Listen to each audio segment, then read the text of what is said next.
আসসালামু আলাইকুম। আজকে আমি টিউমার সম্বন্ধে আলোচনা করব। টিউমার হলো একটা এক্সট্রা গ্রোথ, এটা সাইকোসিসের কারণে হয় বেশি। এটা সাইকোটিক মেডিসিনের এটা ভালো হয়। যে কোনো টিউমার হলো দুই ধরনের, একটা হলো ক্যান্সারাস, হ্যাঁ, বেনাইন, আর একটা হলো মেলিগন্যান্ট। মেলিগন্যান্টও ক্যান্সারাস, বেনাইন হলো ক্যান্সার ছাড়া। দুইটাই খারাপ। হ্যাঁ, যে কোনো এক্সট্রা গ্রোথ এটাই টিউমার হিসেবে আসে। তা আমাদের হোমিওতে টিউমার ও অপারেশন ছাড়াই ভালো হয়। হ্যাঁ, এটা সিমটমের সাথে যদি মিলে যায় তখন ও পাওয়ারও দেখতে হবে। সব কিছু মিলেই দিলে অনায়াসে এটা ভালো হয়ে যায়। আমার অনেক রুগী ইনশাল্লাহ ভালো হয়েছে, অপারেশন লাগে না, অপারেশনে গেছে, কিন্তু এমবিবিএস ডাক্তাররাও অপারেশন করে নাই, যে আরো বড় হইল বা বয়স আরো বেশি হইলে করবে, কিন্তু সে রুগীও ঠিক হয়ে গেছে।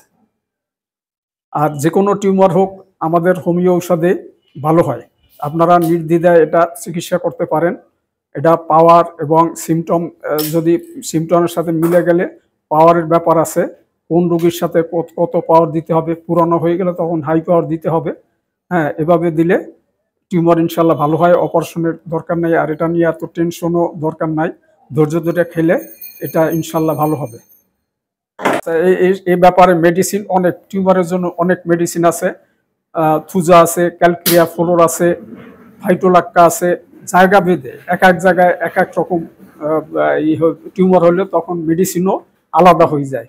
যেমন ব্রেন টিউমার আছে, ব্রেন টিউমারের জন্য আলাদা মেডিসিন। তারপর আপনার এই যে মাথার খুলিতে টিউমার হলে, কপালে টিউমার হলে এটা আলাদা জিনিস, নরম জায়গায় টিউমার হলে সেটা আলাদা জিনিস, ওভারিয়ান টিউমার হলে সেটা আলাদা। তারপর ইউটেরাইন টিউমার, সেটাও ইনশাল্লাহ ভালো হয়। ওই গাইনির যত মহিলাদের যত টিউমারের আছে, ইউটেরাইন টিউমার, ওভারিয়ান টিউমার, সব ইনশাল্লাহ হোমিওতে ভালো হয়।